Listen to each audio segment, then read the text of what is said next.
As morning turned to afternoon on July 2nd, one of Meade's Corps commanders was agitated by the position his 3rd Corps was placed in. Rather than the low area north of Little Round Top, he preferred the higher ground adjacent to the Emmitsburg Road. Without orders or even the knowledge of General Meade, Dan Sickles moved his whole corps out in a westerly and southwesterly direction for the higher ground. They came on as if on parade, flags flying, to the amazement, disbelief, and complete dismay of the rest of the army.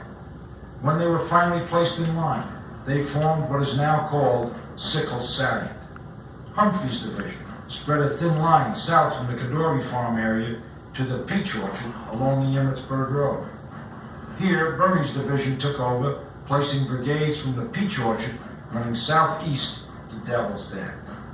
This overextended line left the whole Union fishhook in great danger.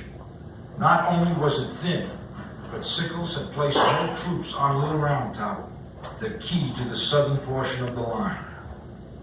Upon Meade's arrival at the center of Sickles' line and seeing his displeasure, Sickles offered to withdraw. Meade recognized that the heavy skirmishing and artillery fire was the prelude to an all-out attack.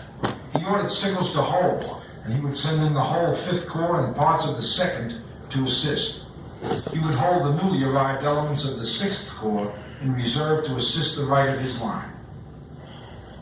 At 4 p.m., Confederate General James Longstreet launched his attack in echelon.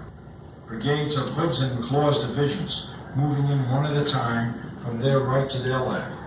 The idea was to roll up the Union left flank and drive it north parallel with the Emmitsburg Road against the Union line on North Cemetery Ridge and Hill. As the Confederates struck, the hills known as Big Round Top and Little Round Top began to receive the attention they deserved. Big Round Top, covered in trees, was ruled out because of the lack of opportunity to use artillery or infantry in the heavy woods. But the open western slope of Little Round Top invited military occupation.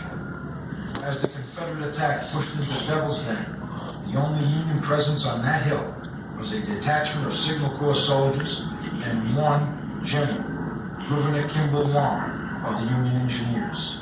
In this case, just enough to save that hill. Warren, recognizing the danger to the Union line, sent for help. That help came in the form of Colonel Storm Vincent's brigade of the 5th Corps. The 4 regiments came up and took a position on the south and southwestern portion of the hill.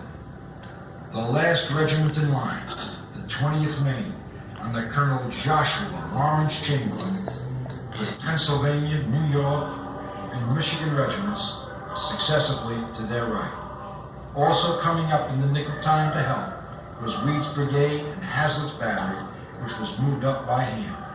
The Confederates struck hard and repeatedly at the Union defenders, finally bending the 20th Maine back like a bobby pin. Chamberlain was about to enter into the history books.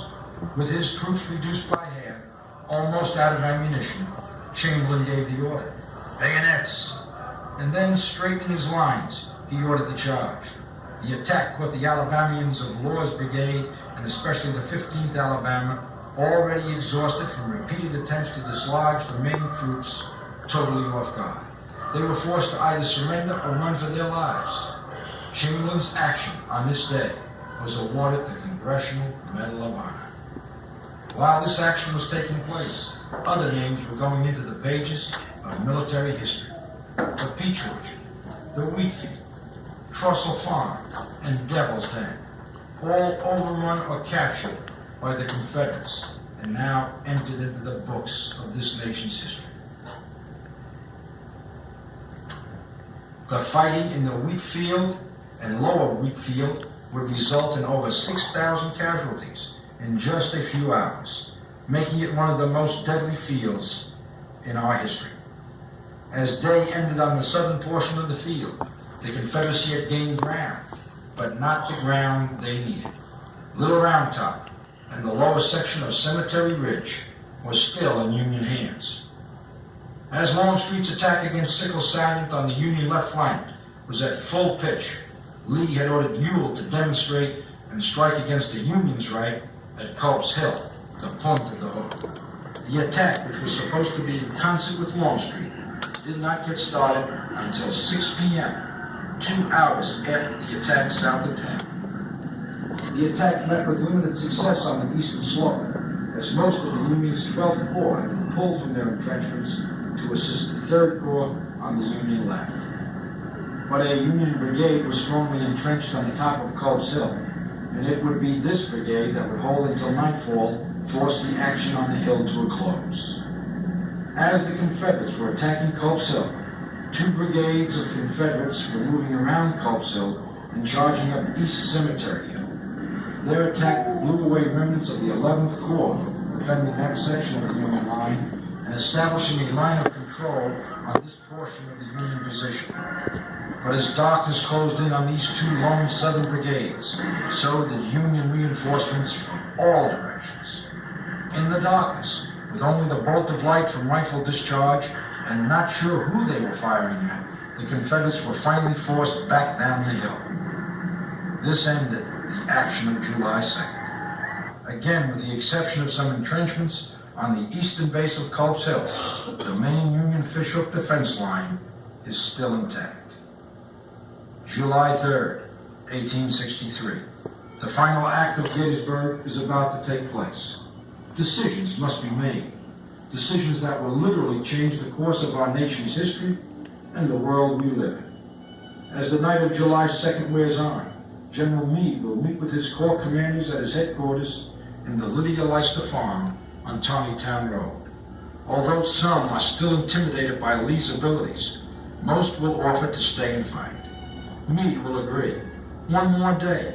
He even suggests that if Lee attacks on the 3rd, it will be on the Union center. Lee makes his decision. He will attack the Union center, break the Union Army apart. In the early morning hours of July 3rd, he will meet with General James Longstreet, his old war horse. Longstreet will argue against the attack, but Lee, remembering his great victory at Chancellorsville, will order the assault.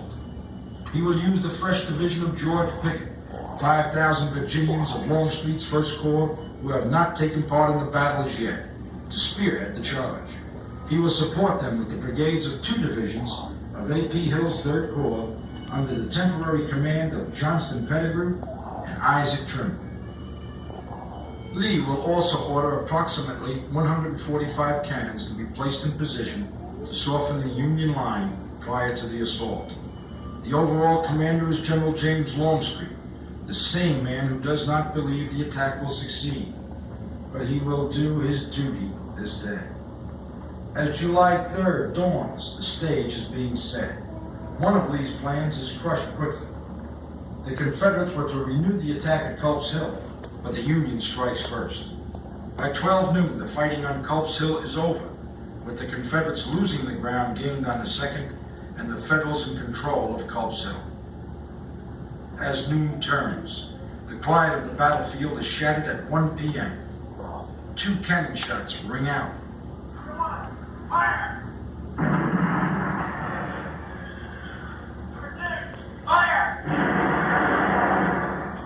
The curtain goes up on the single most dramatic act at Gettysburg, Pickett's charge.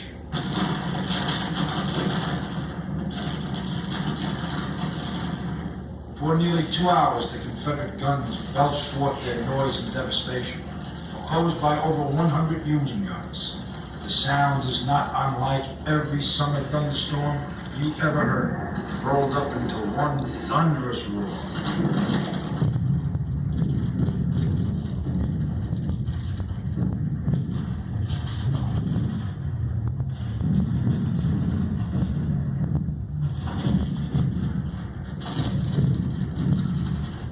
The ground shakes and rumbles, and people will say it is heard from Harrisburg to Philadelphia. The Confederate artilleryman's goal is to bust up that main Union line behind the stone wall.